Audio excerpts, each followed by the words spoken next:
When Cuba erupted into communism, we asked ourselves why. Why did it happen? Could we have prevented it? Pela justiça social e ao lado do povo, pelo progresso do Brasil.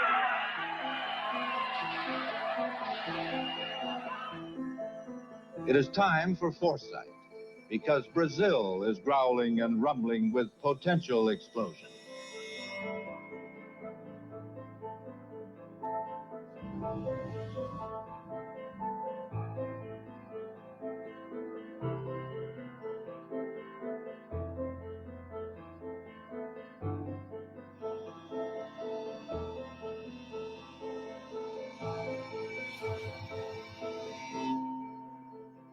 Let me then make clear, as the President of the United States, that I am determined upon our system's survival and success, regardless of the cost and regardless of the peril.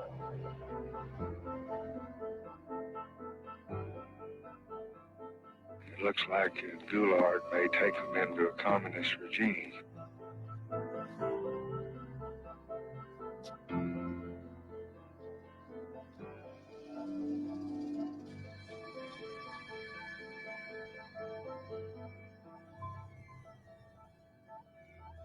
Não se disse que a revolução foi, mas que é e continuará.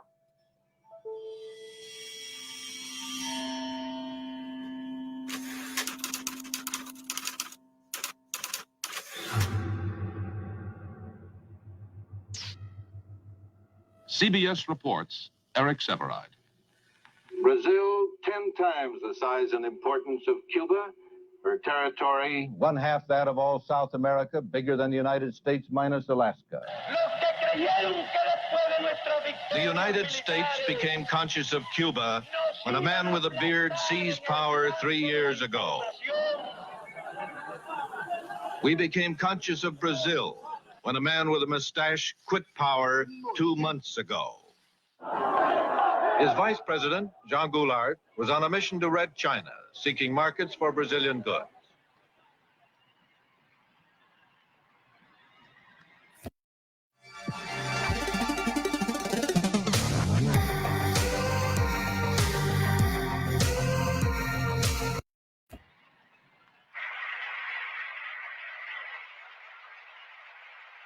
Viva a amizade cada vez mais estreita entre a China popular e os Estados Unidos do Brasil. Suddenly, he found himself president of a country that wouldn't let him come home. War Minister Odilio Denis swore to block his return. In the southern state of Rio Grande do Sul, governed by Leonel Brizola, Goulart's brother-in-law, the campaign for Goulart's return became a family affair. E a nossa palavra de ordem é a luta e a resistência contra o golpismo, contra a ditadura disfarçada.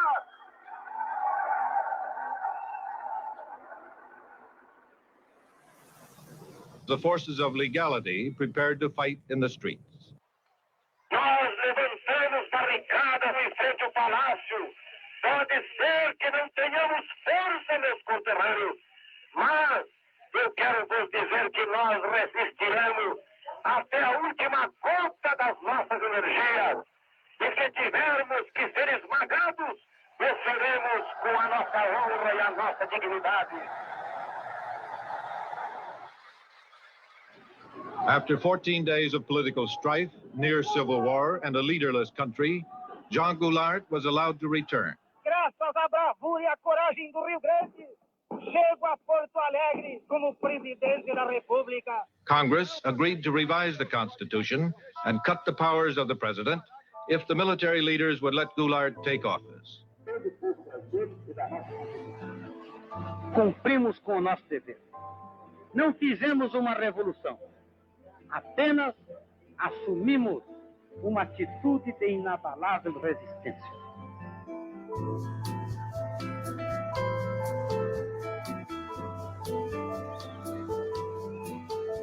Sei que os jornalistas constituíram uma das sentinelas mais avançadas nesta luta que empolgou todo o povo brasileiro no sentido da manutenção das leis, da ordem e da nossa Constituição.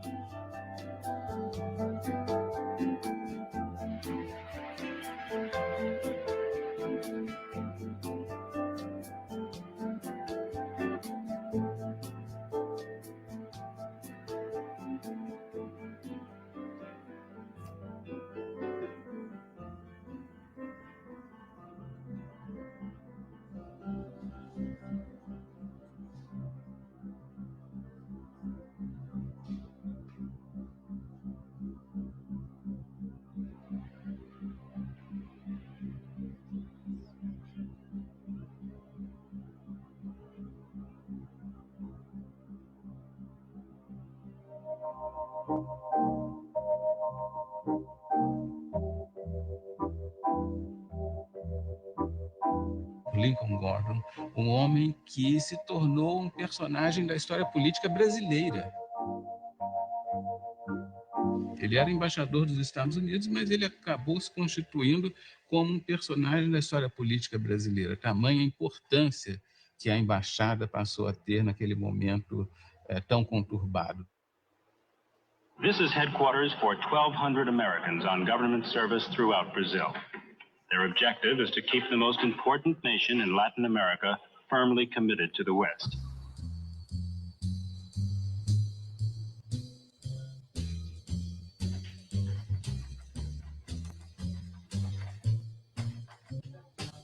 O Gordon era um acadêmico de Harvard, um economista que tinha feito a sua carreira escrevendo sobre o Brasil. Naquela época, o Kennedy estava escolhendo the brightest and the best, os melhores e os mais inteligentes para as posições. Então, foram pesquisar. Gordon, que era bastante jovem na altura, estava aqui como professor, investigando quando foi indicado para ser embaixador.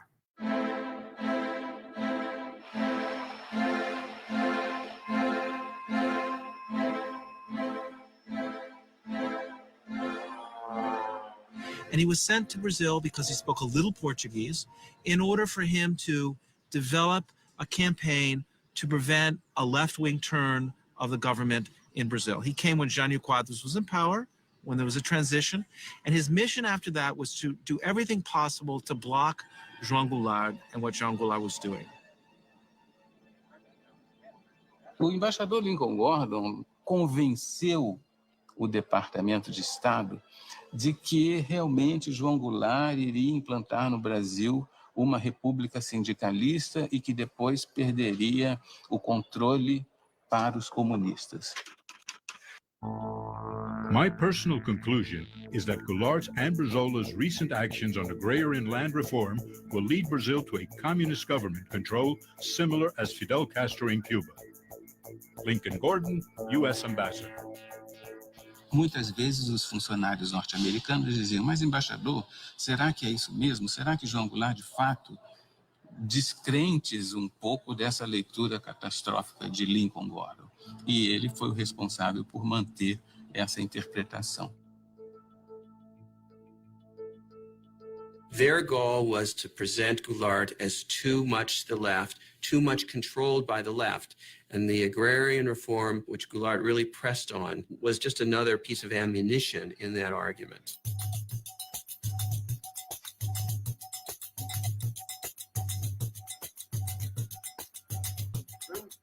É muito curioso porque o país nos anos 60 como que ele toma consciência da necessidade de dar um passo na direção da democracia, um passo na direção da nação. E uma das tensões sociais mais sérias foi no campo.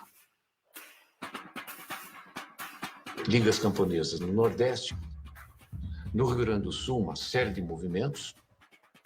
A massa rural começava a aparecer em forma de ocupação de terra, em forma de grandes marchas. Tinha um quadro muito forte de tensão e de disputa no campo.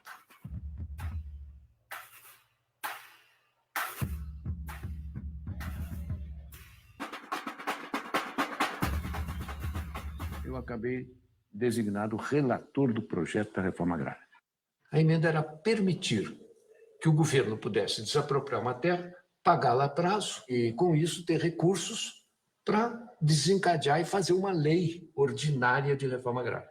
A reforma agrária feita em termos da reforma da nossa Constituição, indo ao encontro dos anseios da nação, vai proporcionar mais do que qualquer outra medida ou providência. Essa tranquilidade que nós todos reclamamos, que a reclamamos em benefício do desenvolvimento no nosso país.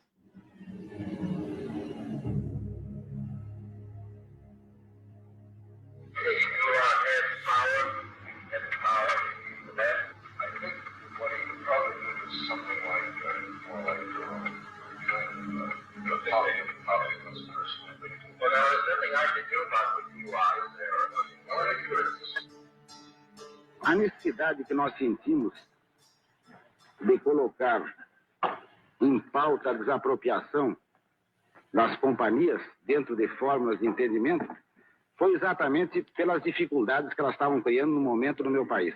Poderemos estimular o investimento de capital estrangeiro se dermos a esse mesmo capital uma compensação justa. Quando eu falo justa, é exatamente para expressar o pensamento do país de justiça. Ela não pode obter também lucros excessivos, lucros que a enriqueçam muito depressa em detrimento do interesse nacional ou à custa do empobrecimento do país. People like Lincoln Gordon used the expropriation of land and agrarian reform simply to bolster their argument that Goulart was too leftist.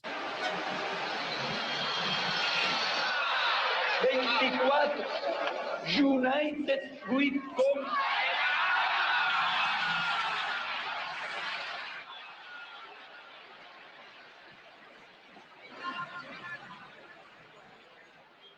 Labor Deputy Boquiuva da Cunha. We don't want foreign capital to come here to make a quick profit and go back.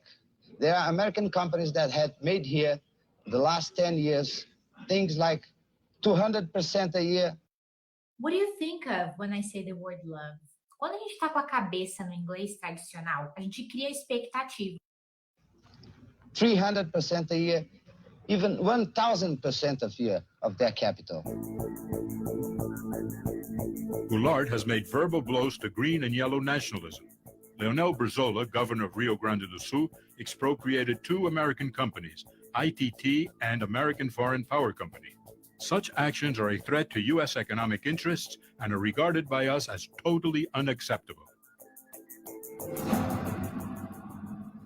The Kennedy administration had decided that Goulart was not somebody that they could work with, that he was too far to the left, too pro-Cuban, too self-aggrandizing, and that basically he had to go. It is clear that the forces of communism are not to be underestimated in Cuba or anywhere else in the world. For I am convinced that we in this country and in the free world possess the necessary resources and the skill and the added strength that comes from a belief in the freedom of man, that I am determined upon our system's survival and success, regardless of the cost and regardless of the peril. Goulart's communist attitudes represent a growing danger. I believe it to be an appropriate time for an official United States government invitation, including visit to Offutt Air Force Base in Nebraska.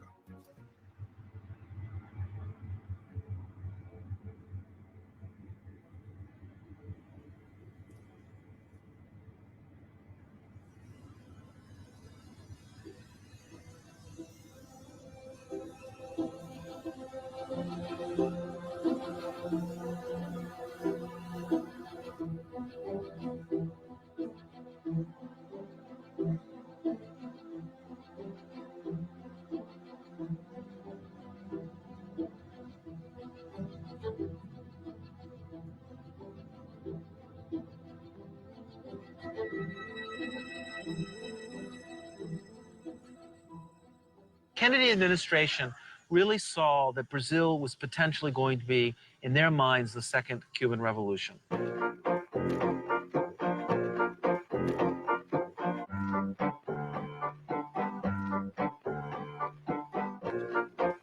let us once again transform the American continent into a vast crucible of revolutionary ideas and efforts.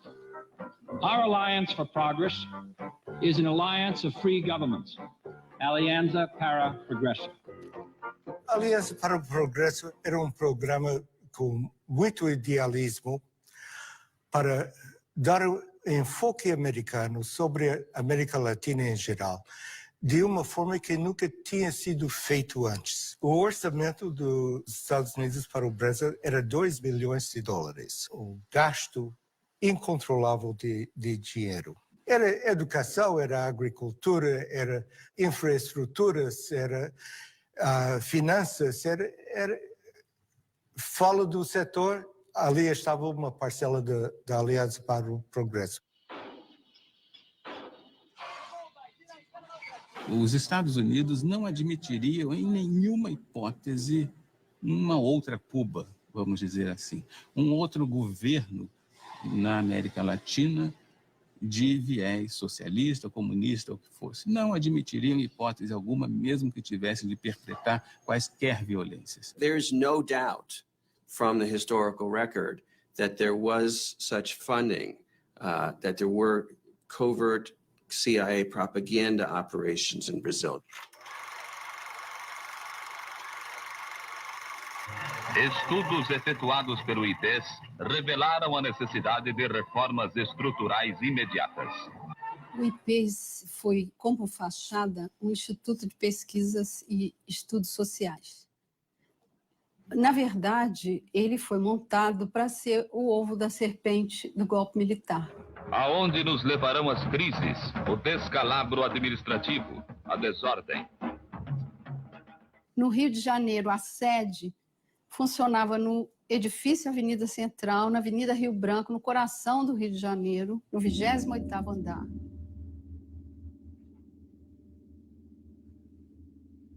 O IPES tinha a função de criar propaganda política para que a população aceitasse o golpe de 64. Esses filmes passavam nas sessões de cinema, eram veiculados nas empresas, na hora do almoço, para o operariado, e eles eram levados para o interior, para pracinhas do interior do Nordeste, interior de Minas Gerais. Propague a sua verdade de maneira racional e bem orientada. Leve à compreensão do homem, do povo, o valor da sua empresa para a comunidade brasileira. Não havia nem um minuto no Brasil, das 24 horas do dia, em que não houvesse uma emissora financiada pelo IBAD dizendo algo contra o presidente João Goulart. Media operations, labor operations, helping to support strikes, planting false articles in the newspapers, that kind of thing, which frankly is the CIA's bread and butter in a lot of countries where it's trying to orchestrate instability and overthrows. Em 62, nós fizemos uma campanha eleitoral e me aparece aí um Instituto Brasileiro de Ação Democrática, IBASE, que, na verdade, é aquilo que os americanos chamam um cover-up, ou seja, uma cobertura, um biombo, para esconder o que estava atrás. O que estava atrás? A ação dos Estados Unidos para derrubar o presidente João Goulart.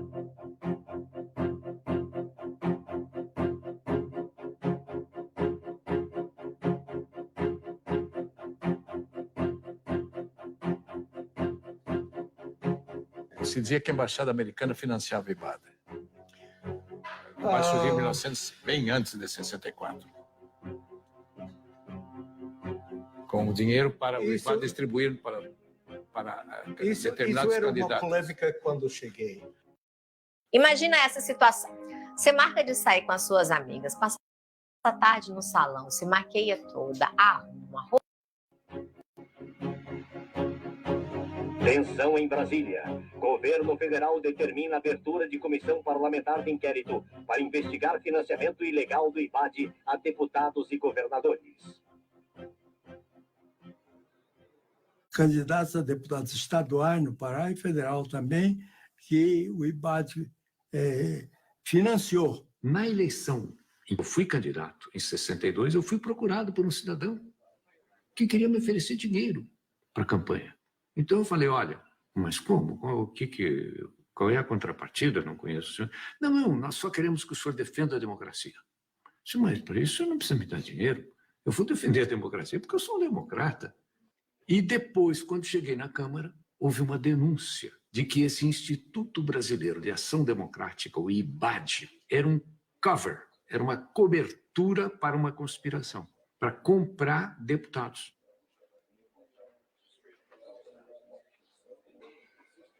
Havia vários deputados que limpavam a consciência dizendo eu fui financiado. Eu ouvia tudo isto. Eu estava ali a contar as cabeças que passavam. E foi um desfile de deputados dizendo eu recebi, mas eu não sabia. O IBAD tinha corrompido nada menos de 250 candidatos a deputado federal, 8 governadores e 600 a deputado estadual. Fizemos uma comissão parlamentar de inquérito. E o relator dessa comissão parlamentar de inquérito foi um deputado do PTB, um deputado nacionalista, o deputado Rubens Paiva. Ivan Schloesser é interrogado fortemente pelo deputado Rubens Paiva, e ele, no final, ele era o último elo da sequência de dinheiros que entravam no IBAD. Esse dinheiro vinha do Banco do Canadá para o senhor Ivan Schloesser. E o senhor Ivan Schloesser recusou-se a dizer por quê que ele recebia aquela enorme quantia de dinheiro. E não por coincidência, talvez, não sei, não tenho prova, mas o deputado Rubens Paiva morreu na prisão. Imagine if the Brazilian government were to have funded Barack Obama, had spent $30 million on the campaign in the last campaign, or they had sent money to support the governors of Florida or California in the electoral campaign. Imagine the outcry in the United States if they had done that. Yet Gordon saw nothing wrong with the United States government funding candidates in the campaign, the anti-Goulart candidates in the election of 1962. O governo norte-americano passou a mandar dinheiro, muitos recursos ao Brasil, aos opositores de Goulart no Brasil, sobretudo aos governadores que faziam oposição a João Goulart no Brasil, para financiar uma campanha de enfraquecimento, uma campanha de desestabilização do governo João Goulart, com o propósito de impedir que, por exemplo, ele fizesse o seu sucessor ou que ele próprio, numa manobra qualquer, conseguisse se perpetuar na presidência da República.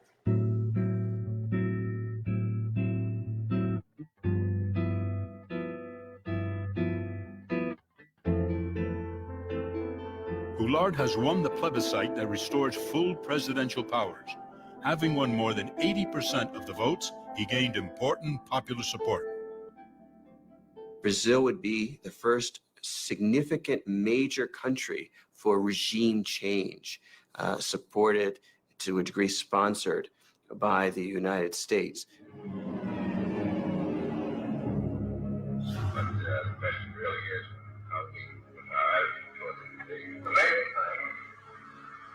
At the same time, to organize forces before the political military to even to reduce his power.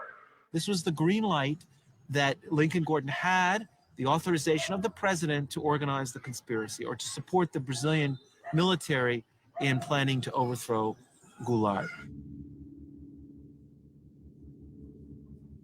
Havia um certo grupo de militares no Nordeste, um certo grupo de militares em Minas Gerais, outro no Rio de Janeiro, ilhas de conspiração pelo Brasil afora. So it was under the Kennedy administration that the CIA first started to expand its operations in Sao Paulo and other parts of the country. Gordon himself, he was more CIA than CIA. I mean, he was pushing for all sorts of intervention. Gordon wasn't alone. The Kennedy administration was filled with Cold War liberals, hawks.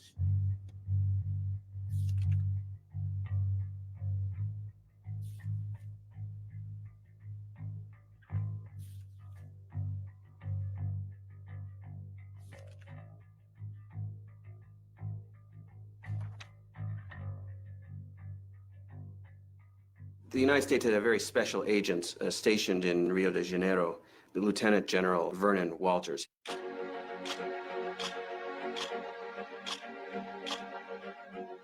Vernon Walters was one of those legendary covert operatives. He was first a military officer. He eventually became deputy CIA director. He dealt with a lot of the most repressive figures in all of Latin America.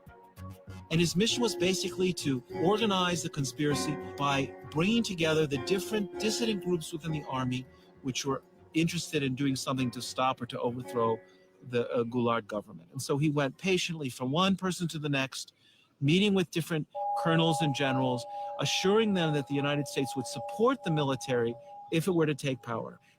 General Vernon Walters obviously did reports on all of the Brazilian military figures he was dealing with. He certainly told his superiors, not only in the U.S. military, but also in the State Department and the White House, who he thought was the most pro-U.S., the most professional, the most likely to be an efficient and strong post-coup leader. It looked like Kennedy was still well down the road towards a greater hostile policy towards Brazil at the moment that he was assassinated.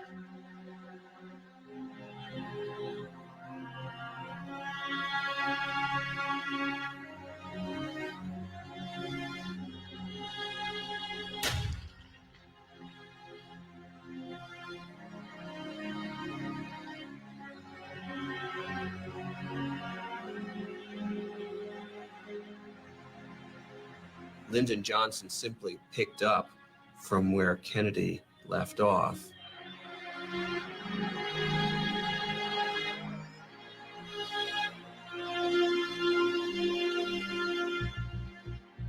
The American nation cannot, must not, and will not permit the establishment of another communist government in the Western Hemisphere.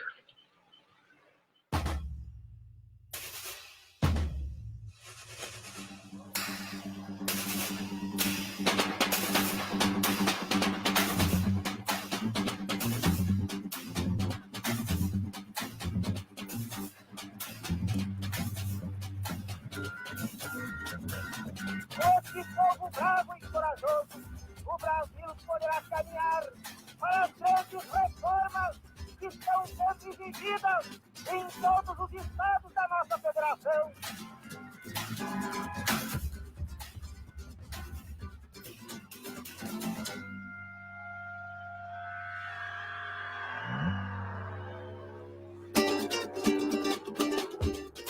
As reformas que fazem da estrutura social e econômica do país eu vejo inscrita nos calçados modernos que são conduzidos pelos operários, mas que há muito tempo já estão gravadas na consciência do povo brasileiro.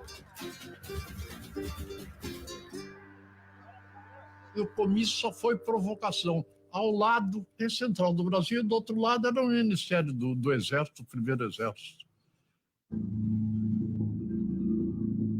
Foi noticiado nos quartéis como uma provocação ao Exército.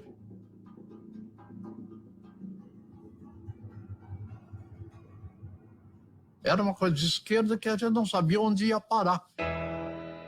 Since Goulart's street rally in Rio de Janeiro, there has been a radical polarization of attitudes. Goulart is now definitely engaged in a nationalistic campaign to promote basic reforms that go against U.S. economic interests. Com o alto testemunho da nação, com a solidariedade do povo, o governo é também o povo, reafirma seus propósitos inabaláveis de lutar com todas as suas forças, não apenas pela reforma agrária, mas pela reforma tributária, pela reforma eleitoral ampla, pelo voto da analfabeto, pela emancipação econômica, pela justiça social e ao lado do povo, pelo progresso do Brasil. Tudo a propósito das reformas de base, no peito e na marra, de qualquer jeito. O que eles queriam? Seguir o regime soviético?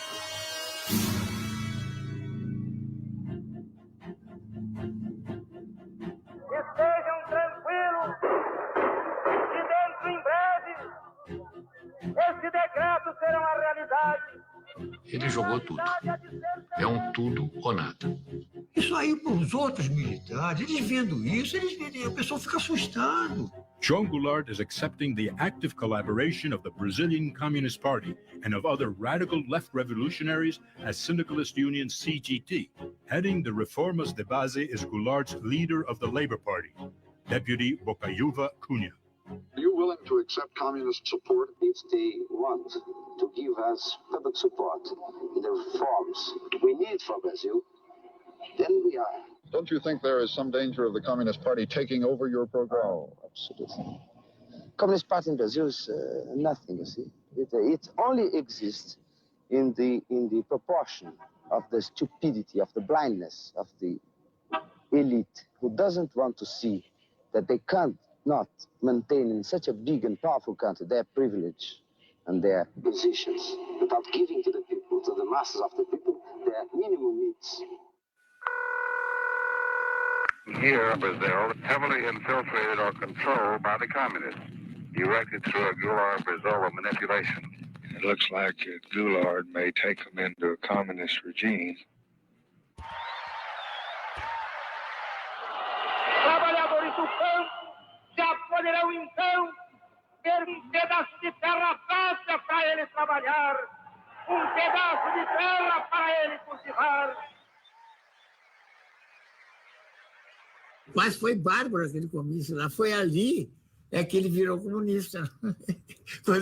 Porque naquele tempo, quando o povo te apoiava, era comunista.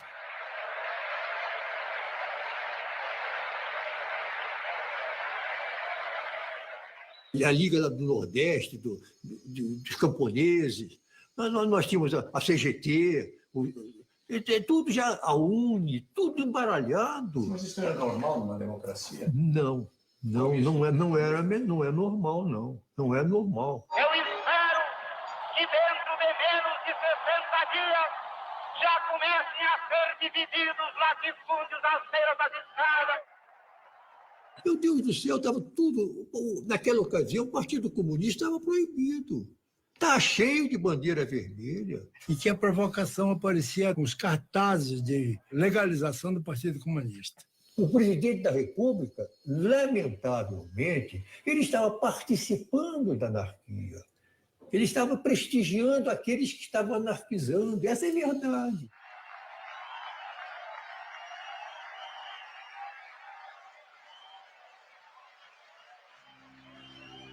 Eu não tive dúvida que a coisa ia acabar mal.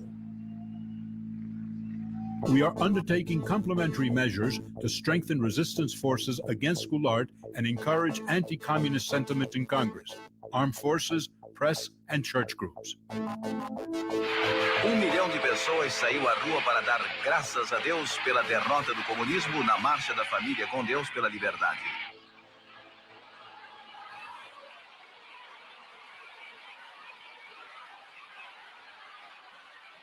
Daquelas mulheres lacerdistas, tijucanas, isabelinas, grajaúenses, aquele mulherio todo, 40, 50 mil mulheres rezando, Padre Nosso que estás no céu, 1, 2, 3, Brizola no xadrez. Ave Maria cheia de graça, fora Jango. Confidential. General Castelo Branco, Army Chief of Staff, is a highly competent, respected officer, devoted Catholic, and admires United States' role as defender of freedom. Military Attaché Vernon Walters.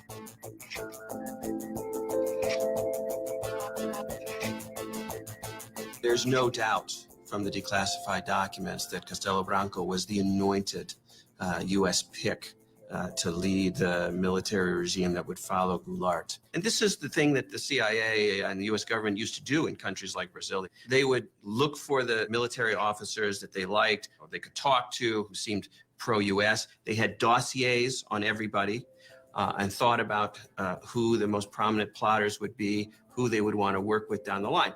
I mean, this is what happens when you start to plan a coup. You don't say, we don't know who's going to come next. We say, we want to change the Goulart government, and this is the person we want to come after him to make sure that our interests are represented. Gordon says to Washington, you know, a whole fleet of ships to be stationed off the coast of Brazil to help with the coup. And they write back and they say, we don't understand how we could send a fleet of ships off the coast of Brazil and have that be a covert operation. They're thinking this is supposed to be covert. And he writes back and he says, it's not supposed to be covert. It's supposed to be overt. It's supposed to be open. It's supposed to be a threat to Goulart and his supporters so that they psychologically feel threatened and the coup plotters feel bolstered and supported. And that's what it's for. O secretário de Estado, ele mostrava alguns cuidados, algumas preocupações no caso dessa operação, da própria necessidade dessa operação, e depois, se nós formos descobertos, perguntava ao secretário de Estado. E o embaixador Lincoln Gordon dizia o seguinte, olha, o risco de nós sermos descobertos no futuro existe, mas não importa que nós sejamos descobertos no futuro, porque nós temos hoje em dia uma responsabilidade de evitar a instalação do comunismo, enfim, toda aquela paranoia que o embaixador tinha. Hello? Mr. President, this is George Ball. Yes, George. We had a meeting this morning with Max Taylor, and we decided on the basis of the information that's come in this morning, go ahead and start a naval task force out, but with no commitment.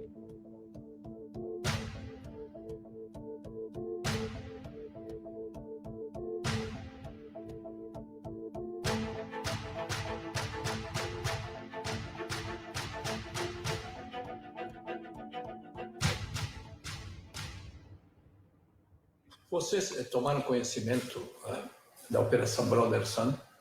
Operação quê? Brother Sun. Nunca ouviu falar? Não? Não.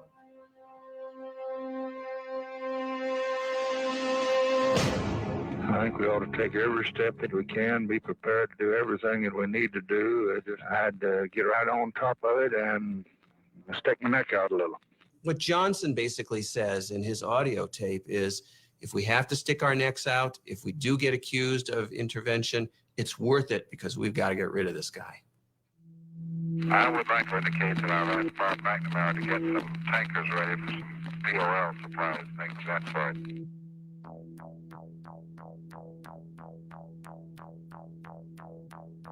From Department of State to Ambassador Gordon, the following decisions have been taken in order to render assistance to anti-Goulart forces. Immediate dispatch of Naval Task Force for covert exercises off Brazil. Dispatch of U.S. Navy tankers from Aruba. In Puerto Rico, assemble shipment of 110 tons of ammunition, light equipment, and tear gas for mob control. U.S. Sink South Naval Task Force to consist of aircraft carrier, 4 destroyers, 2 destroyer escorts, and task force tankers. Initial destination is Santos.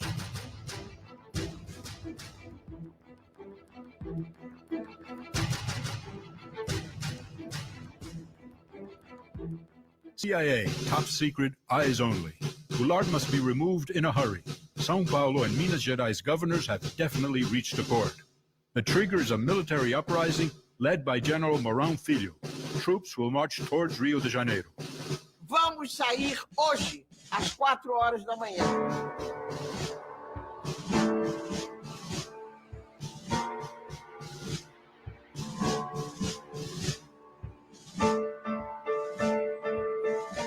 Toda revolução, para começar, precisa de um maluco. O Mourão saiu.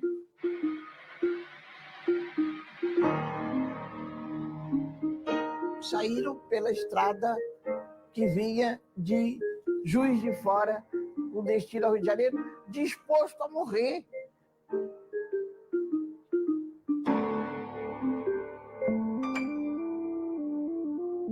The mobilization by the U.S. military to conduct what in the old days, the early 20th century, was called gunboat diplomacy, where we would overthrow small governments in Central America simply by stationing an armada of naval ships off the coast. Well, that was the idea that Lincoln Gordon had for Brazil in 1964.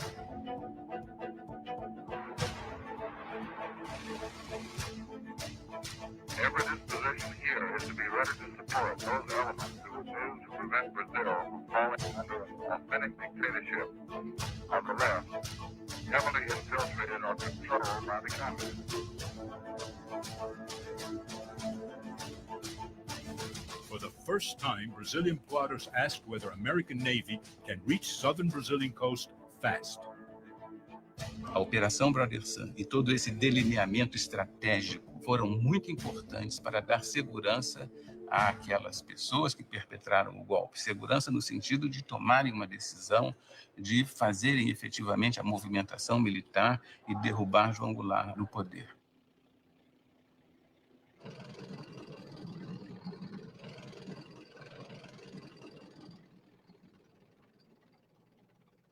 O Castelo Branco achava que o Mourão se precipitou. E o Mourão disse a ele, Castelo Branco, você é um medroso, é um...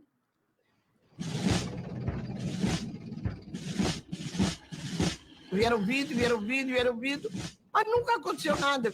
E o Mourão chegou, se instalou e foi entregar a Revolução ao Costa e Silva, que estava dormindo e de cueca.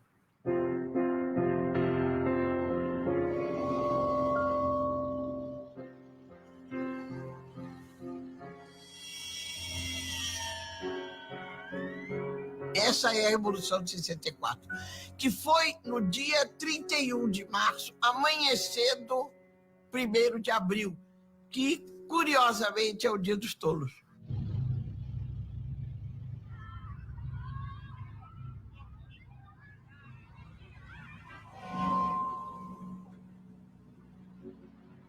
E havia certeza de que João Goulart resistiria militarmente e dizimaria com os soldados do Mourão Filho. Por que o Jango não reagiu? É difícil, eu acho que ninguém tem isso muito claro. Mas, evidentemente, ele deve ter percebido a fraqueza do esquema militar dele.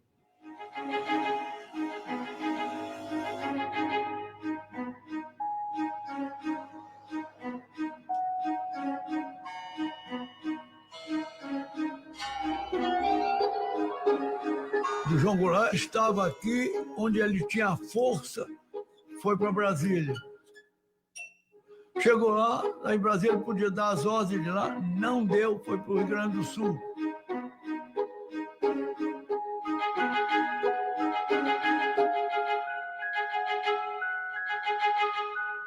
Um homem que se propõe a fazer reformas de base, daquele tipo, as reformas que levariam o Brasil em 30, 40 anos ao primeiro mundo. Um homem que se dispõe a enfrentar o imperialismo, a doutrina do imperialismo americano. Quer dizer, ele tem que se prevenir com as armas, sim. Tranquilidade que nós todos reclamamos. Então ele não quer derramamento de sangue. Porto Alegre, João Goulart fugiu para o Uruguai, seguido de Leonel Brizola e outros elementos do governo deposto. Isso eu lamento muito. Foi um golpe fácil demais.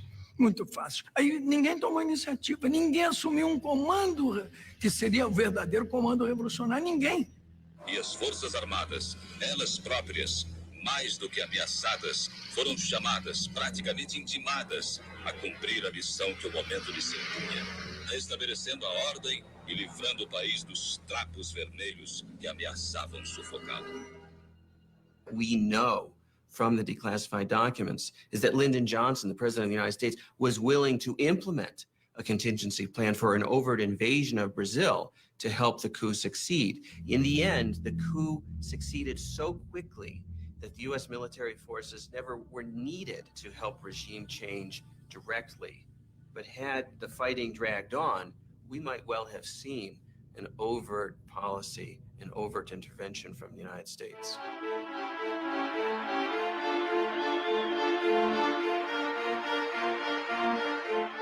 Confidential, priority. I am mostly pleased to say that the elimination of Goulart represents a great victory for the free world.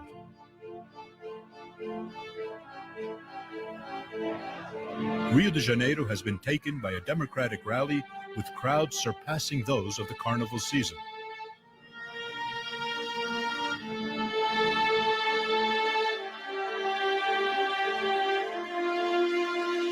Leftist and communist elements are being arrested under the national security law. Lincoln Gordon. Os golpistas supunham que fosse haver uma longa resistência, que fosse haver uma tremenda resistência contra o golpe, que não houve. Mas e se houvesse? O que deveria fazer? Primeiro, um grande Estado brasileiro deveria se proclamar em estado de beligerância e demandar o reconhecimento internacional contra o governo de Goulart.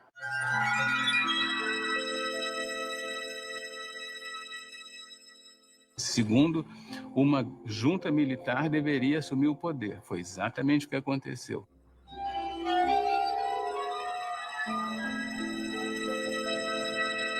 Terceiro, para dar a aparência de certa constitucionalidade, de certa legalidade, o presidente da Câmara deveria assumir. Ranieri Mazzilli assumiu.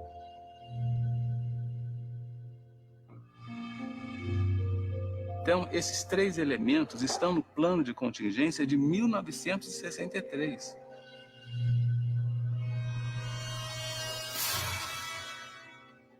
Assim sendo, declaro vaga a presidência da República. Presidente da República, deputado Ranieri Mazzilli.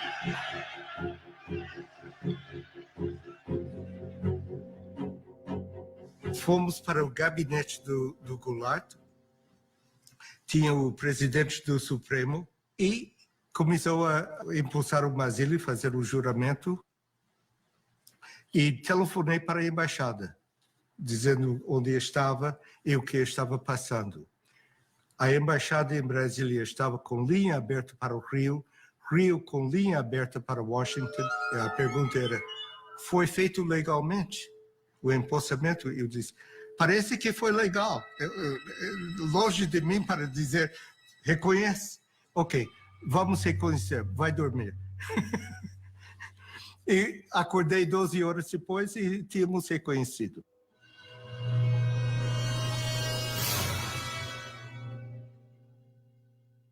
Did you advise President Johnson to recognize the new Brazilian government as quickly as he did? Of course. In connection specifically with the rapidity with which it was recognized? Yes. The action that was taken by President Johnson was in response to a specific recommendation we made on Thursday afternoon, late Thursday afternoon, April 2nd. But obviously it was taken only after the recommendation was considered by his own advisors in Washington. The United States immediately recognized the Brazilian government and then realized for years that it had made a mistake. The mistake was, of course, that the entire world believed from the start, correctly, that the United States had been supportive and behind the coup. The first thing that Lincoln Gordon did after April 1st, when it was clear that the military had taken power, was to call the White House and to tell Johnson, I want immediate recognition. You need to legitimize this government. And so Johnson admitted official statement recognizing the transition, even though it was illegal, even though the argument for the transition was that Goulart had abandoned his post, and in fact, he was in his farm, his ranch in the South. He had not abandoned the country, and this gave a fait accompli to the situation and legitimized the military coming to power. Tudo foi feito rigorosamente de acordo com o plano de contingência. Secret, a contingency plan for Brazil. Contingency refers to any major attempt to significantly change, by violence or otherwise, the character of the regime governing Brazil. Não há uma coincidência aí. É visível que esses personagens estavam obedecendo a um arranjo global. Senador Aurélio Viana, seu voto. Castelo Branco, 10. Castelo Branco, 12. 13. 20. 49. 201, 290, 303, 360. Irei declarar encerrada a votação. Proclamo eleito presidente da República, o senhor Humberto de Alencar Castelo Branco. Defenderei e cumprirei com honra e lealdade a Constituição do Brasil. Havia muita confiança no Castelo Branco no início, e pensava que ele era o homem para sanear a situação do ponto de vista dos interesses americanos.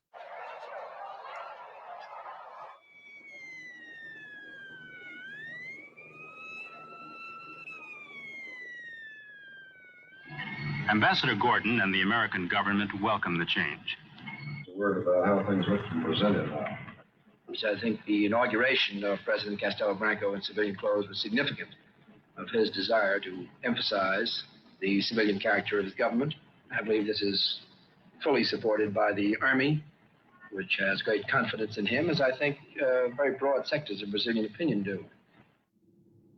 Walters era importante porque ele tinha contatos profundos do lado militar, e especialmente com Castelo Branco.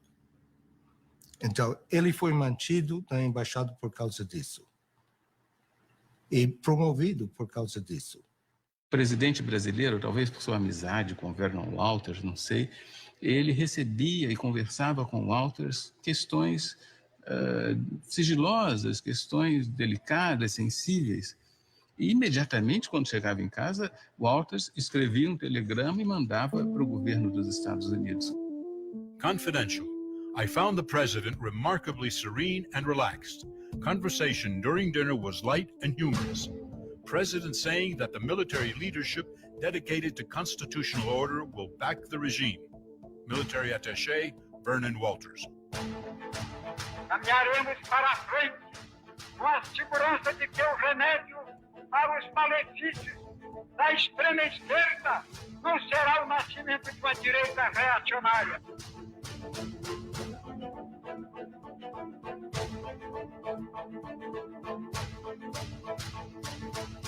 Operation Cleanup has started. We have to admit that a communist purge is clearly in order. In Rio, press reports the arrests of more than 3,000 persons suspected of subversive activities.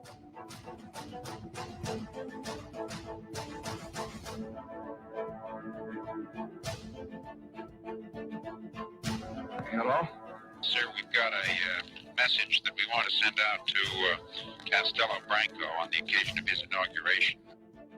They reckon there's a difference between Gordon, who wants to be very warm, and our view in the White House, which is that you ought to be a little careful while this fellow's locking people up. I think that there's some people that need to be locked up here and there, too. I haven't got any crusade on them, but I don't want them, I wish they locked up some before they took Cuba. More routine message would be desirable at this stage. Well, I'd be a little warm. That'd be mine. I'd lean over a little. Governo baixa novo ato institucional. Mandatos políticos são cassados. Presidente Castelo Branco declarou que a revolução está viva e não retrocederá. Secretário-Geral do Conselho de Segurança Nacional. Vossa Excelência, não testa a qualidade de partido com amparo nos termos regimentais. A presidência já estava anunciando a ordem do dia da próxima sessão e dizendo que a sessão estava encerrada. Senhor presidente.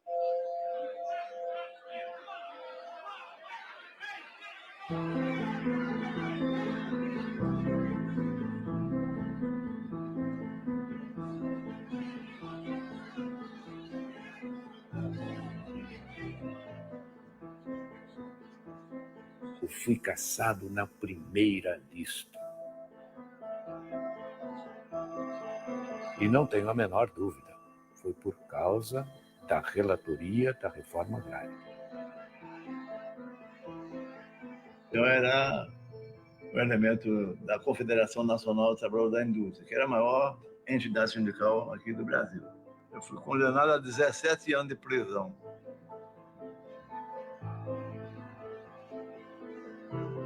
Eles me expulsaram do Clube da Aeronáutica. Eu sou fundador da Aeronáutica, né, do Clube da Aeronáutica.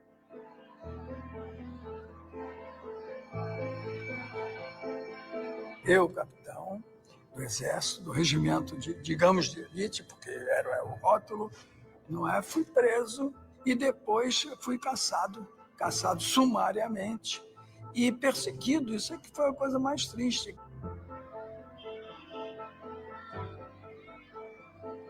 Foram caçados 462 militares, ao que sabemos, abrangendo todos os postos da hierarquia. É quase que inédito dentro das Forças Armadas, né? Perseguir barbaramente por 20 anos companheiros que até ontem estavam nos mesmos bancos escolares, no mesmo quartel. E logo veio o ato institucional e mais 1.500 cassações, e incluindo pessoas que eram bem apreciados nos Estados Unidos, como Juscelino Kubitschek. Ato institucional número 2. Ficam extintos os partidos políticos. Fixada a eleição indireta. O Castelo Branco vai emitir uma série de modificações à Constituição para ficar no poder. Eu disse, o quê? Disse, sim, ele vai dar o golpe para não ser golpeado. Prorrogado o mandato de Castelo Branco. Fica cancelada a eleição presidencial de 1965. Military power had a very complex policy of rule. They did not close down the Congress in 1964. They merely eliminated those politicians who opposed the government, but kept the institutions of democracy in place. Lincoln Gordon justified the fact that Castello stayed in power, using this false argument that if we don't support Castello, the linha dura, the hard line, will come to power. Quando Castello aceitou aquela prorrogação do mandato, entendeu? Ele tinha tempo de sobra para fazer a eleição. Já havia candidatos. Lacerda foi candidato, escolhido e coisa. Ademar era candidato do partido dele. Juscelino era candidato também. Os militares, era claro que constituíam uma classe nova que queriam manter-se no poder e estavam desfrutando as regalias do poder. Os militares entraram por uma razão, ficaram por outra. Nós devemos amar a Deus, e se não amarmos a Deus, devemos temer a Deus. De modo que aqueles que não amam a revolução ou a situação que foi imposta, pelo menos devem temê-la, porque nós saberemos, se necessário, impô-la.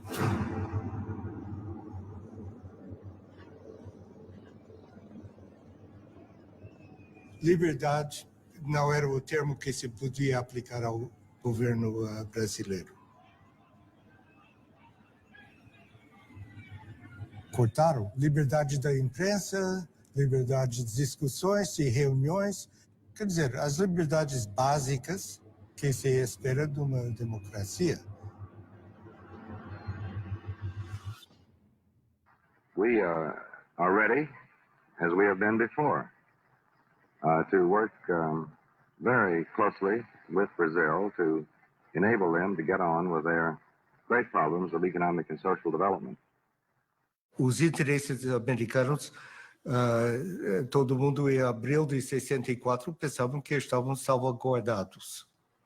A ditadura militar, os governos militares, eles podem ser lidos também como a história da tomada do poder pelo que nós chamamos de linha dura.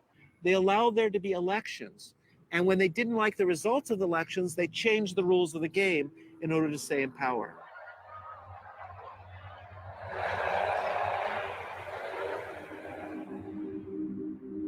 Castelo Branco é substituído por Costa e Silva. Prometo manter, defender e cumprir a Constituição, promover o bem geral e sustentar a união, a integridade e a independência do Brasil. The Brazilian military knew that they had the support of the biggest country in the neighborhood and the leading superpower in the world for whatever military and bloody actions they wanted to take, and they went ahead and took them. Quem vos fala em linguagem franca, direta, objetiva e às vezes quase rude é o vosso chefe supremo de direito e de fato, e que não abrirá mão dessa honrosa prerrogativa.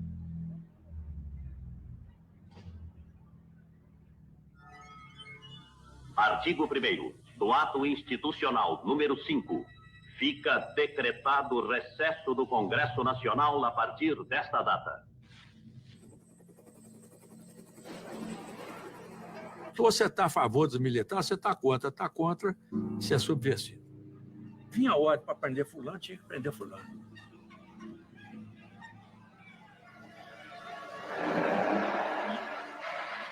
Então, a partir dessa vitória plena que o AI-5 representou, eles implementam aquilo que era, vamos dizer assim, o propósito dessa gente desde 64. Governo tem poder para caçar, demitir, aposentar e remover o cidadão.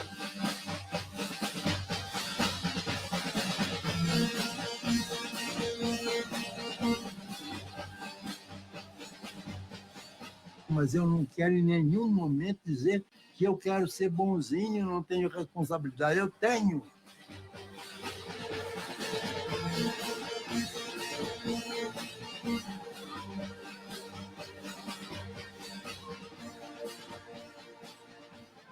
What's interesting is to see the reaction of the São Paulo U.S. Chamber of Commerce.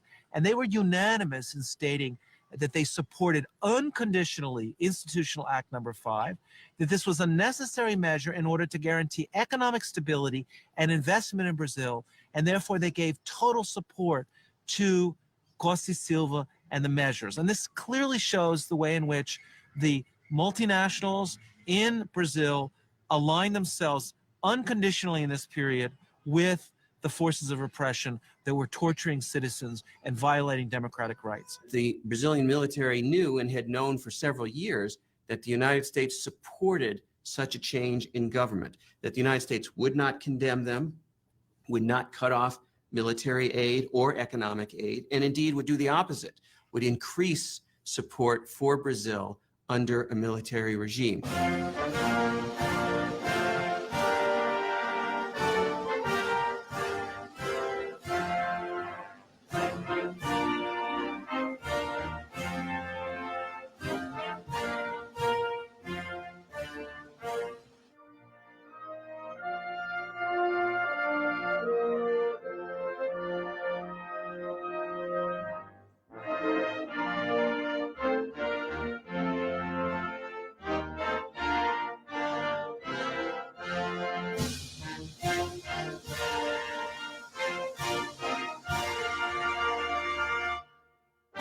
Em Washington, o embaixador brasileiro Juraci Magalhães afirmou: o que é bom para os Estados Unidos é bom para o Brasil.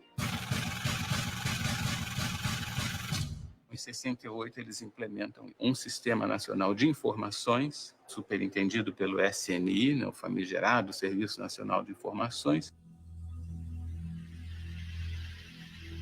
Os núcleos de espionagem espalhados pelo Brasil inteiro tinha uma atividade que era essencial para a propagação de uma certa imagem, e eu diria até mais, para a propagação de um certo medo.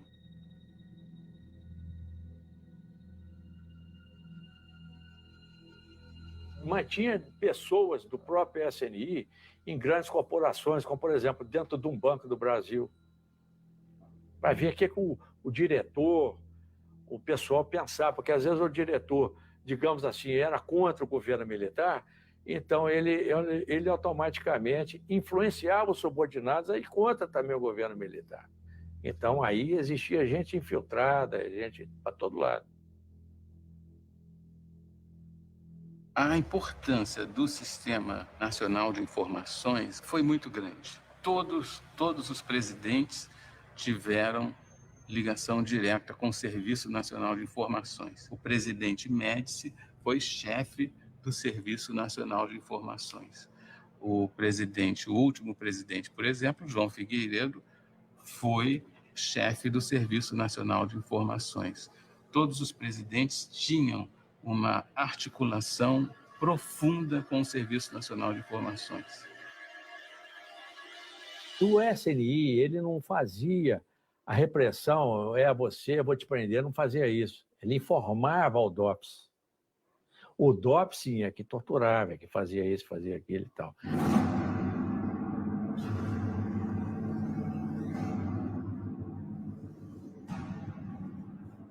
Fundamentalmente, quando a gente fala da ditadura militar e lembra da tortura, das prisões arbitrárias e mesmo do assassinato de pessoas, Isso está referido àquele sistema que fazia, digamos, o trabalho sujo. Eram os grupos que faziam as prisões, que torturavam, que faziam os interrogatórios, né, no âmbito, sobretudo, dos doicode. Essas unidades militares ligadas às grandes unidades do Exército, 1º, 2º, 3º Exército.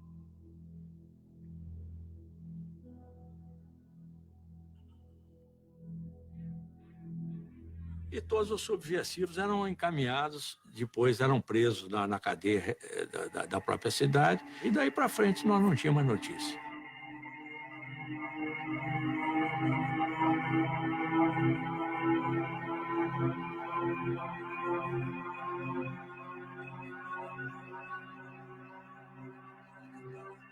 Practice of torture become legitimized, it became evident even to Lincoln Gordon that something had gone wrong, that he had opened up a Pandora box and that he had allowed all these evil things to come out of this Pandora's box.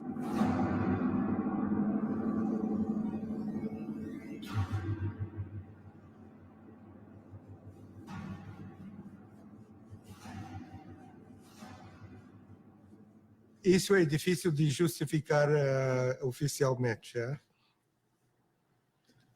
Mas lamento. De qualquer maneira.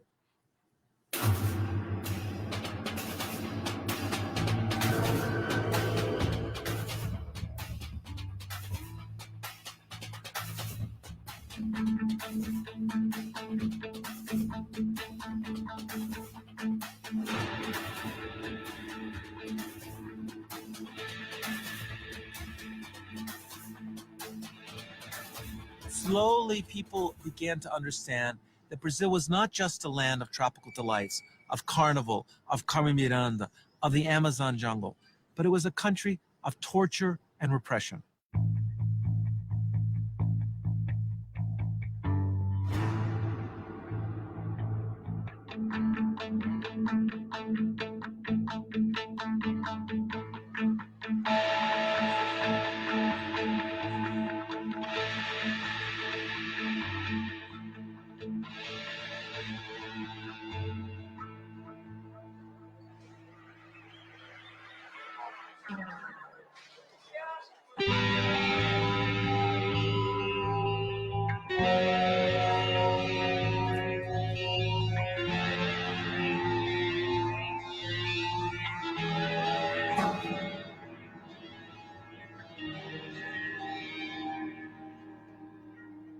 To Department of State, while we do not seek to justify extra legal acts or government excesses, I have concluded that our best decision is the closest approximation to golden silence.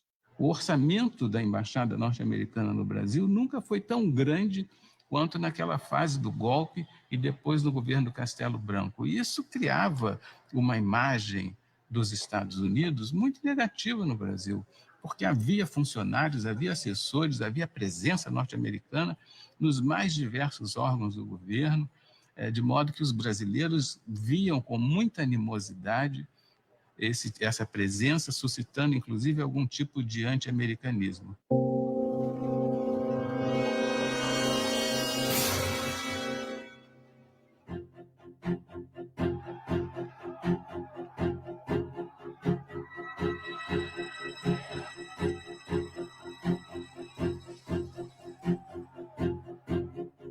This is a hazard of diplomacy. Giving advice and encouragement to friendly governments also creates enemies and provides a political target. Mr. Ambassador.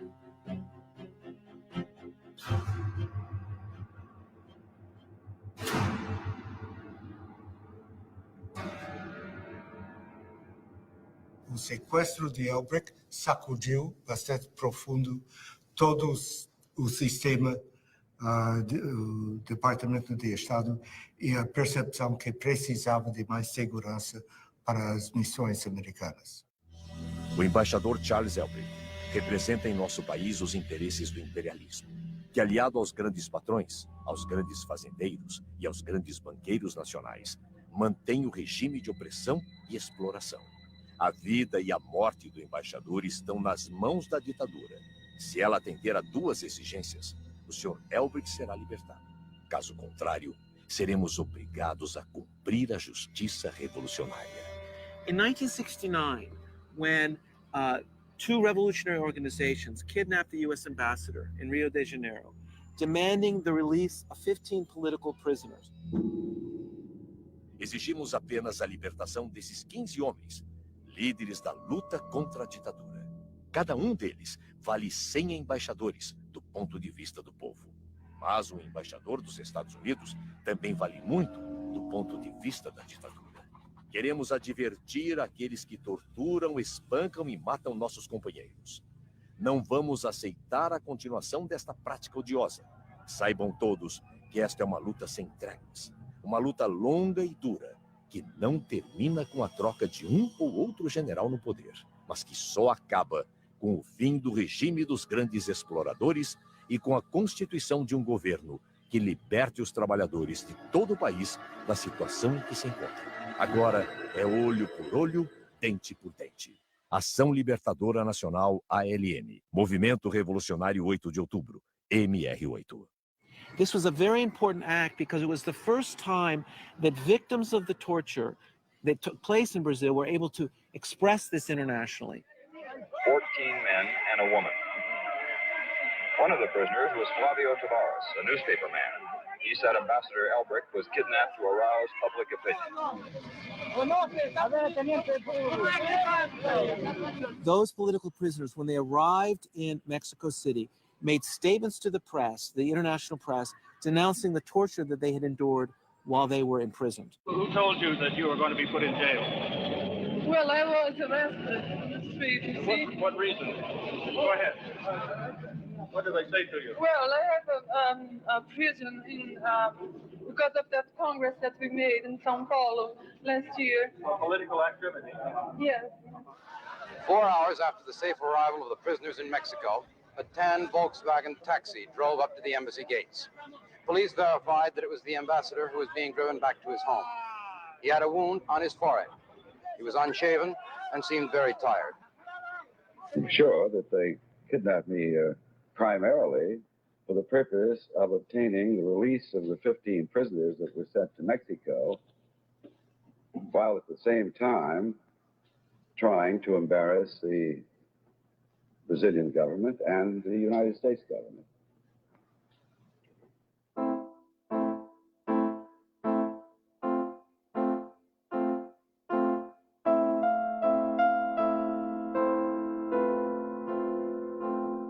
A revolução, ela nasceu, era para fazer uma arrumação de casa.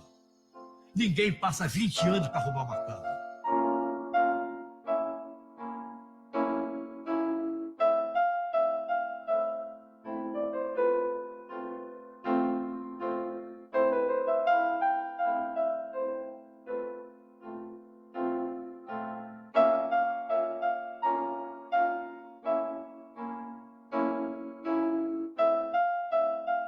The military came in 1964 and stayed till 1985, one of the longest military dictatorships in the history of Latin America.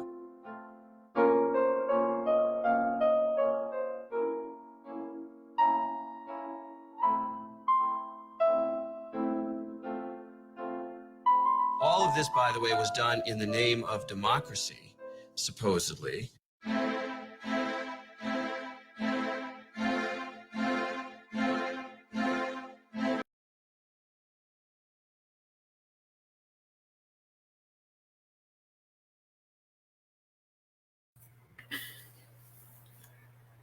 Muito bem, pessoal. Boa noite a todos e todas. São agora 19 horas 45 minutos. Nós estamos aqui iniciando mais uma live na Rede Liberdade, que é esse nosso espaço, você já conhece, virtual, de encontros e debates dos militantes e ativistas de esquerda. Eu sou Mirgon Kaiser, é um prazer enorme voltar a estar aqui e apresentar uma live e estar na convivência de vocês.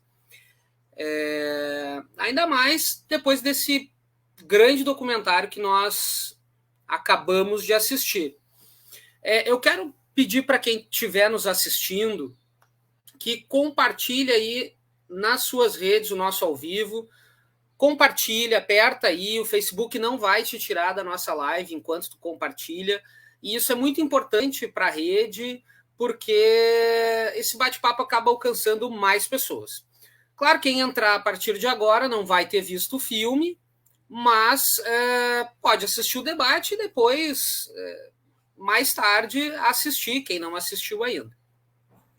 Vocês que já compartilharam, curtam a postagem, participem do debate aí, do nosso bate-papo com comentários. Nós queremos saber o que vocês acharam do dia que durou 21 anos. Nós estamos aqui na tela ao lado, está aparecendo o Camilo Gali Tavares, que é o diretor do dia que durou 21 anos. Ele que tem também na sua filmografia aí Estranhos na Noite, Mordaça no Estadão em Tempos de Censura e o Cosmópolis. Fica aí a dica também para vocês procurarem e assistirem. O Camilo, para quem não sabe, é filho do Flávio Tavares, um jornalista gaúcho, nascido aqui no Rio Grande do Sul. Eu que sou de Porto Alegre, tenho o privilégio de acompanhar quinzenalmente, aí, às vezes semanalmente, as colunas que o Flávio ainda escreve nos seus 88 anos. Ele que dedicou a vida dele às lutas de esquerda, tendo sido, inclusive, preso no período da ditadura militar. Estou apresentando o pai do Camilo também, porque tem reza uma lenda urbana aí, eu quero começar por aí, mas primeiro dando boa noite ao Camilo. Tudo bem, Camilo? Tá com teu microfone fechado. Peraí, deixa eu abrir aqui, peraí. Deixa eu abrir aqui. Só um segundinho, perdão. Já estamos te ouvindo, Que bom. Camilo, primeiro, boa noite, obrigado por ter aceitado o convite da turma aí.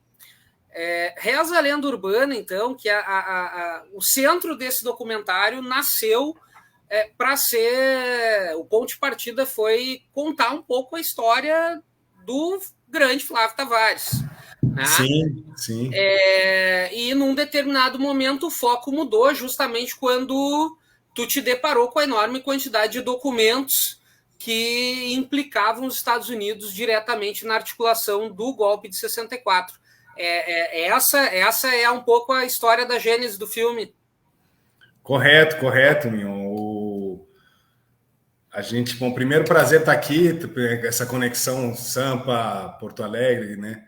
Eu não sei muito quem é o público, mas imagino que seja o pessoal mais estudante aí da faculdade, é isso?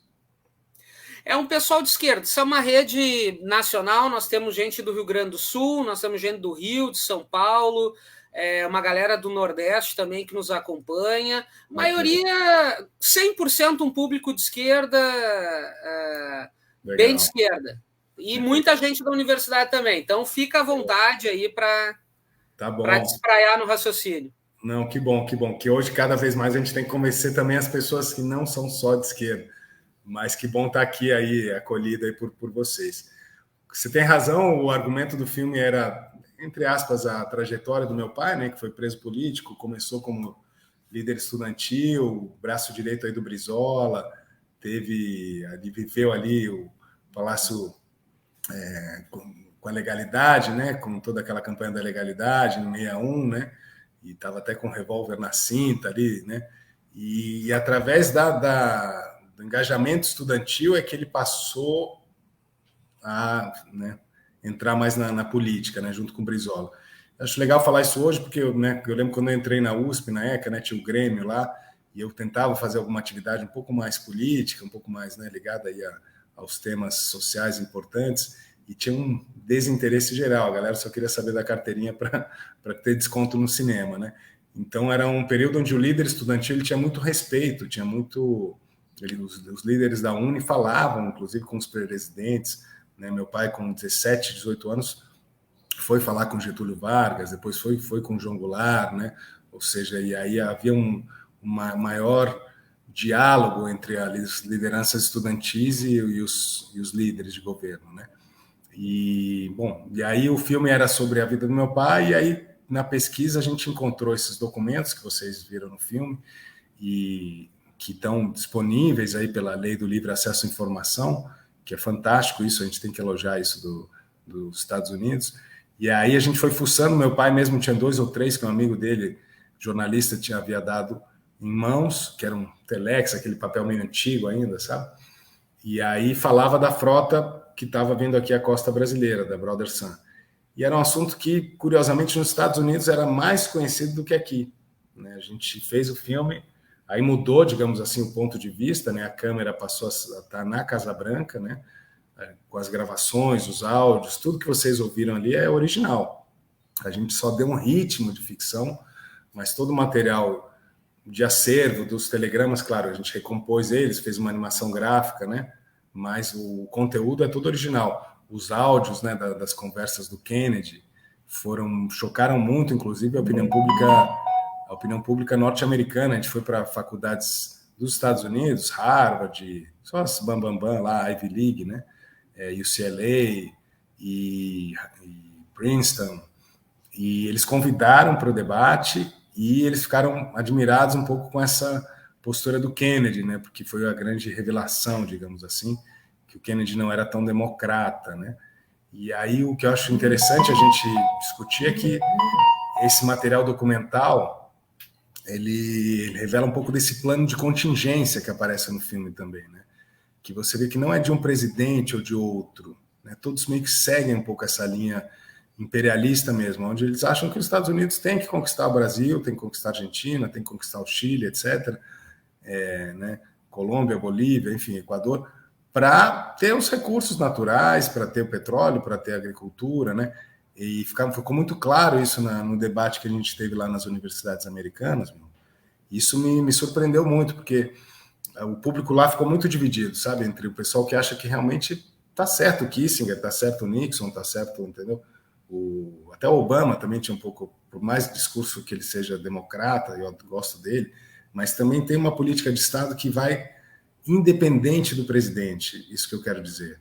Esse plano de contingência, né, que é interesses econômicos, né, ele anda sozinho, né? E hoje em dia eles atualizam esse plano de contingência com todos os nomes dos representantes militares, civis de cada país, né? Então eles têm um serviço de informação na política, na interferência nos países, né? No Congresso, hoje em dia a gente sabe, né? Tem o filme mostra ali a CPI, né? Na época já tinha essa prática de dar dinheiro aos parlamentares, né, do Brasil para aprovarem leis, né? Isso a gente vê hoje também, né? Ou seja, é o mesmo modus operandi, né? De subornar, imagina aqui que são $100 mil, aqui são $500 mil, né? $500 mil ele compra vários, né? E então é isso que me surpreendeu, ou seja, é o mesmo mecanismo, digamos assim, de interferência, entendeu? Na política interna. E eu lembro muito bem quando a gente foi exibir o filme para Dilma, né? A presidenta Dilma nos recebeu lá.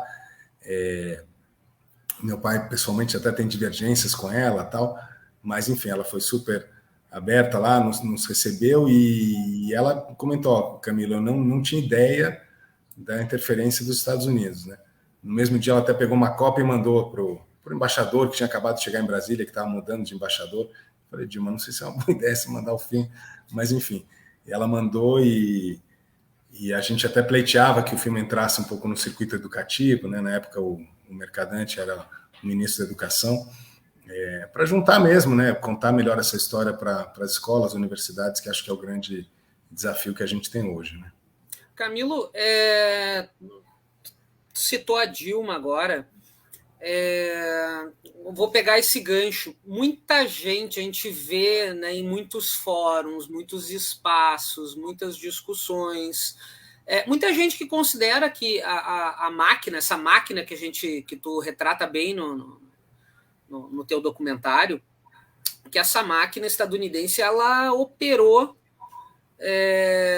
fortemente em diversos episódios no Brasil, aí, desde aqueles movimentos de 2013 até o golpe de 2016. Eu vou puxar agora, claro que depois de fazer um trabalho como esse, a gente pode dizer que a pessoa acaba desenvolvendo um olhar privilegiado, porque ele consegue identificar similaridades, né? Então, por tudo que tu tivesse acesso enquanto tu produzia esse documentário, faz sentido para ti?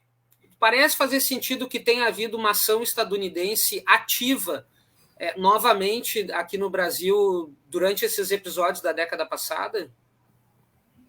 Faz sim, meu irmão. Faz sim, infelizmente faz sim. Eu tenho certeza que no Congresso, agora a gente tem que só lembrar o seguinte, são empresas americanas, entendeu? Eu acho que não é nem tanto o Estado americano, são empresas, né? É uma Monsanto, né? Vamos dar um nome aos bois, né? É uma Bunge, né? É uma empresa do setor de energia, entendeu? E que coopta, né? Obviamente, o empresariado brasileiro também, né? Eu acho que é difícil. Eu lembro quando com a questão da Dilma aí, que eu ia no Bradesco, né? Tinha muita gente falando, pô, que bom que a Dilma baixou os juros bancários, né? Eu tenho certeza que isso incomodou muita gente, né? O Banco, o Bradesco, Itaú, hoje, né? A gente sabe que estão ligados aí até ao financiamento dos órgãos de repressão da ditadura, o DOPS, o DOI-CODE, né? As violações aos direitos humanos, né? A famosa Operação Bandeirantes, né? A OBAN, que o filme retrata um pouquinho aí, pelo SNI e tal. Então, era uma promiscuidade mesmo entre uma política violenta de Estado, né? Empresariado, tanto que hoje em dia, né, o pessoal sempre repete essa técnica, golpe civil-militar, né? E a responsabilidade nossa mesmo, porque a gente, claro, os Estados Unidos sempre vai ter o interesse ali, né? Principalmente das empresas, mas a gente tem que olhar um pouquinho para a gente e identificar que, né, tanto o golpe de agora, da Dilma, que foi um absurdo, como o de 64, enfim, tem massiva, né, participação dos empresários, né? Então, claro que a gente... Considera, então, tu vê como uma diferença entre os dois momentos históricos, uma intervenção de dominação política e organizada, e agora muito mais uma ação de dominação econômica do próprio capital pelos próprios interesses, não por uma questão de dominação política mesmo, né? Sim, acho que a ideologia... Tanto que no filme tem até uma cena que o Kennedy fica bravo, né? Fica puto com que o Brizola nacionalizou, né? A Anforp, né?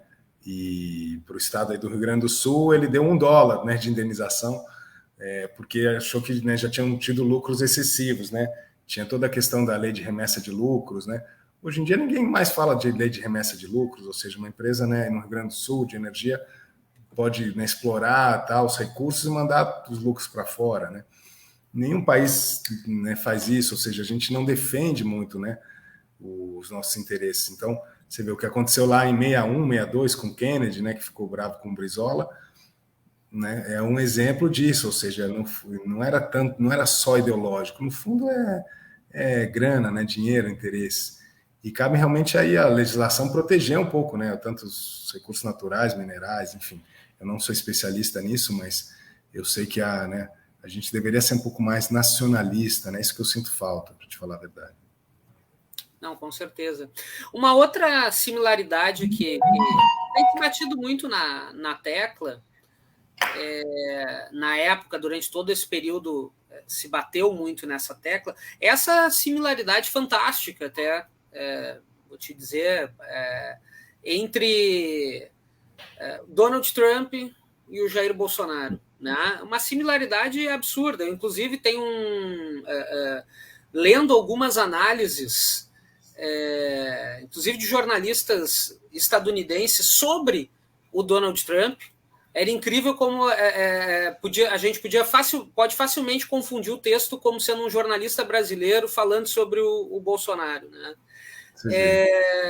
E essa similaridade que ela ataca os discursos, as ideias, uma certa similaridade na base social, que defende tanto um quanto o outro. Né? Nós temos aí o nome do Steve Bannon sempre envolvido em polêmicas e alvo de inúmeras denúncias, né? Sendo aí apontado como um dos criadores de uma das maiores estratégias de rede de mentira e manipulação sim. Do mundo, que o mundo jamais viu. A gente viu nós vimos essa estratégia, talvez não no todo, mas pelo menos em parte aplicada fortemente no Brasil. É possível que essa vitória em 2018 do Bolsonaro aqui no Brasil, ela seja só uma similaridade, um processo de cópia, o Bolsonaro se colando ao modelo Trump, ou é possível que, de fato, nós tenhamos tido aí um episódio com laços mais profundos, aí, talvez até uma condução de Estado, haja visto que o Trump era presidente dos Estados Unidos, talvez ele mesmo tenha ajudado a conduzir a vitória do seu parceiro Tupiniquim. Boa, Mirgon. Infelizmente, eu tenho 50 anos, você deve estar na faixa aí dos 40, né? 39. Quase, tô chegando aí. E é foda, né? Porque a gente vê, imagina meu pai, 87, 88 anos, né? Tudo que essa geração aí lutou, não sei o quê, e hoje a gente está nesse retrocesso aí, é de chorar mesmo. Agora, é claro que a gente tem que, né, se unir, e acho que principalmente dialogar com a juventude para ter projetos, né? Eu não vou responder muito a tua pergunta, porque, né, eu não sei fazer essa análise, mas o que fica para mim é um pouco isso, ou seja, a gente conhecer as reformas de base, né? Reforma agrária, 40 anos aí que não podia já estar bem diferente, né? A própria, né, nacionalização da Petrobras, que era um dos pleitos aí, que depois os militares fizeram, mas enfim, proteger a nossa economia, né? Depois as outras coisas eram voto analfabeto, né? Imagina, que também foi uma conquista recente, né? E outras, assim, da educação mesmo, Paulo Freire, né? Considerado inimigo público número 1, né?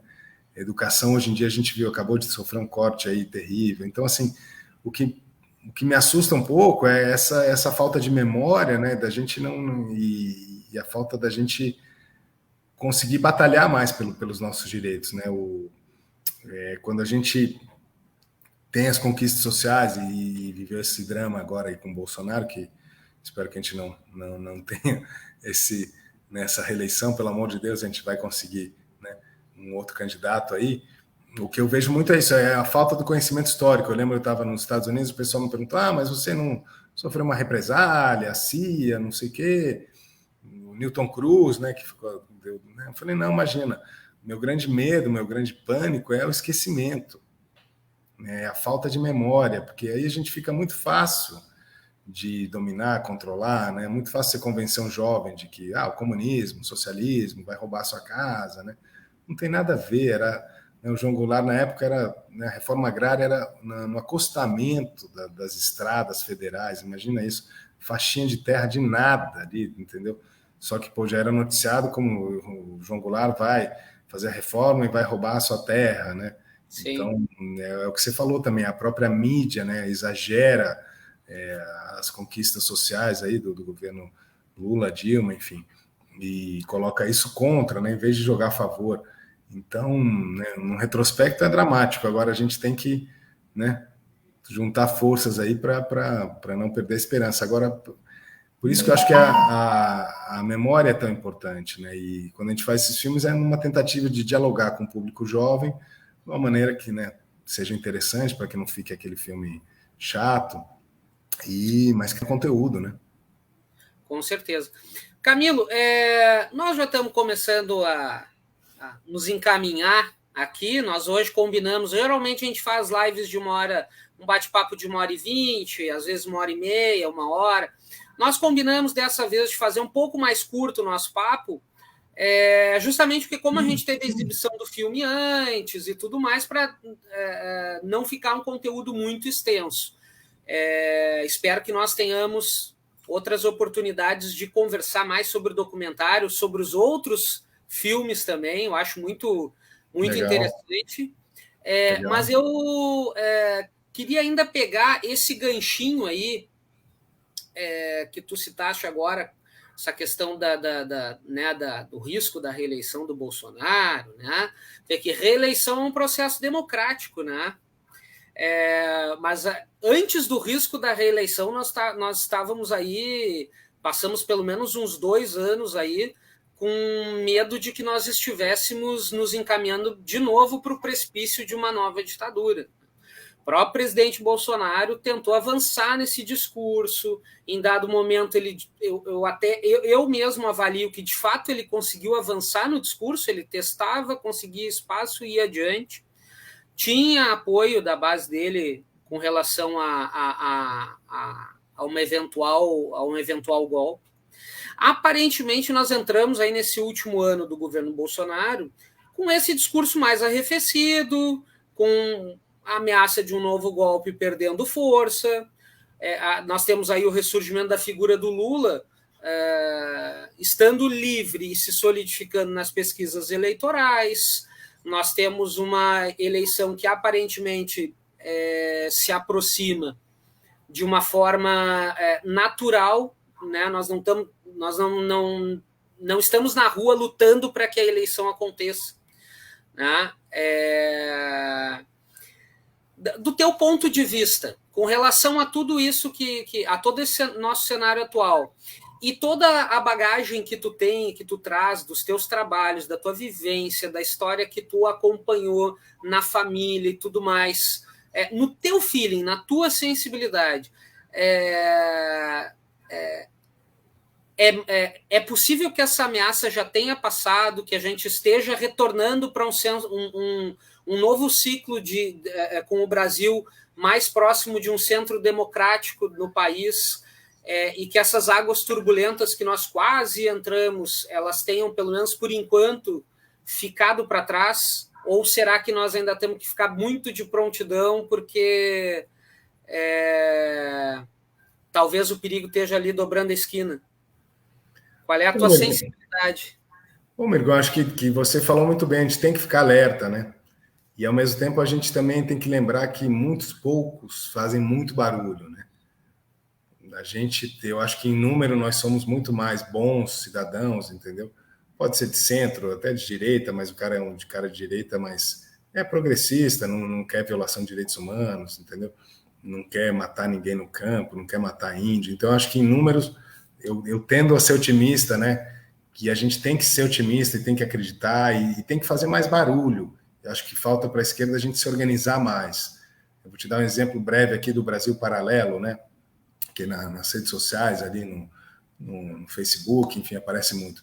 A direita é mais organizada, eles se organizam, coletam fundos e fazem uma rede aí social, né, nas redes para divulgar fake news, né, e tudo mais. E aí nessa esquerda a gente é muito desorganizado em dialogar com quem não é da esquerda, né? Então, eu acho que é um apelo aí para todos nós que a gente, claro, se junte, né, se fortaleça, mas que a gente também faça peças audiovisuais, escritas, textos, blogs, que dialoguem também com quem não é da esquerda, que é o grande desafio, acho que a gente tem aí, né, nesse mundo polarizado que a gente está. Mas eu sou um eterno otimista que a gente tenha um bom desfecho aí, mas cabe a gente divulgar mais, entendeu? O que a gente pensa e sair um pouco do nosso núcleo, né? A minha briga um pouco por exemplo, eu trabalhei na Rede Globo e achava ótimo estar na Globo, entendeu? Porque, queira ou não, alguma coisa ali ajudava, entendeu? Então, claro, a gente, né, tem os canais de esquerda que são, a gente adora e gosta e tem que se unir, tem que ficar forte, mas pensar um pouquinho como que a gente pode se organizar para fazer um pouquinho a cabeça também, sabe? Da galera, você entende, entendeu? Classe média, né? Vamos chamar assim, a burguesia aí que tem medo lá do PT, daquelas coisas, né? Que assim como antes eram notícias espalhadas, repetidas pelo rádio, pela televisão, pelo jornal, e que acabaram virando verdades, né? Como o nazismo fez. Então, assim, tem que ter uma comunicação mais ágil, mais forte, mais rápida, para colocar coisas boas. Acho que não é nem tanto para ficar se defendendo, porque aí a gente também vai estar perdendo a nossa energia, mas é para conseguir dialogar, né? Tentar molhar a terra seca, né? Chover no molhado não adianta. Isso. E falar com quem não nos escuta muito, entendeu? Falar, a gente quer fazer isso, quer fazer aquilo, né? Muito bem. Eu quero mandar aqui um abraço para o Ricardo Gomes, para a Renata, para a Diva, que estão nos acompanhando. Boa. Camilo, uma última mensagem para a turma que nos acompanha aí no nosso cotidiano aqui da Rede Liberdade. Tá, não, agradecer a vocês, e os outros filmes estão aí, tá? Se quiser depois discutir mídia e censura, tem Os Estranhos da Noite, que você falou que é um belo filme, que acho que dá uma boa discussão também sobre mídia e esses tempos atuais aí. Faz um jabá aí, Camilo. Qual é o melhor lugar para o pessoal entrar e assistir os teus filmes? Onde é que eles encontram? Tá, não, é difícil. Cada filme é uma história. A distribuição nunca é muito bem feita, mas O Dia que Durou 21 Anos tá no YouTube aí, completo, né, gratuito. Os Estranhos da Noite a gente poderia passar aqui. Eu não sei se ele está no YouTube, acho que não. E tem umas outras peças menores, que é de direitos humanos aí, que está na internet também, que chama Aconteceu Bem Aqui. Aconteceu Bem Aqui é lugares da cidade, no caso de São Paulo, mas que vale para Porto Alegre, enfim. E é uma série de 5 episódios que também está no YouTube aí. E no mais, acho que é divulgar por aqui mesmo, né? Alguns filmes foram exibidos em TV, mas a gente não acha tão fácil. Bom, fica aí o nosso compromisso de tentar ajudar a potencializar essas obras, que é importante que o pessoal tome conhecimento, assista. O Dia que Durou 21 Anos, então, joguem lá no YouTube que vai aparecer. É uma obra de primeira qualidade, o material ficou muito bom, recomendo de fato que assistam e recomendem para que outras pessoas também assistam. Eu mesmo aqui, Camilo, vou ver de que forma nós podemos aproveitar localmente aqui. Quero já de antemão pedir tua autorização para a gente utilizar o dia que durou 21 anos aqui em Porto Alegre, em algumas rodas de debate. Por favor, pode usar, por favor. A Renata, que é aqui, está no nosso... Está no nosso backstage aqui, ela informa ali que dá para assistir pela Rede Liberdade, de fato. Esse link vai ficar permanente. Então, quem quiser, depois de terminada a live, volta lá no começo, o filme vai estar disponível. Boa. Muito bem, pessoal. São 8 horas e 12 minutos. Eu conversei com Camille Gali Tavares, diretor do documentário Dia que Durou 21 Anos. Obrigado, Camilo, por ter aceitado participar desse nosso bate-papo. Obrigado, agradeço, como sempre, a Rede Liberdade por ter me oportunizado conduzir mais essa live aqui no canal. Pessoal da audiência, caso vocês ainda não tenham assistido o documentário, assistam, voltem lá. Depois de assistir, indiquem para outras pessoas, é muito importante. É preciso não só valorizar produções como essa que descortinam a nossa história, como é importante para a nossa própria história que a gente mantenha aceso a ciranda do conhecimento. Não esqueçam, por último, não esqueçam do uso da máscara, do álcool gel, se reúnam com os amigos para curtir o final de semana com bastante parcimônia e moderação, que a pandemia ainda não terminou.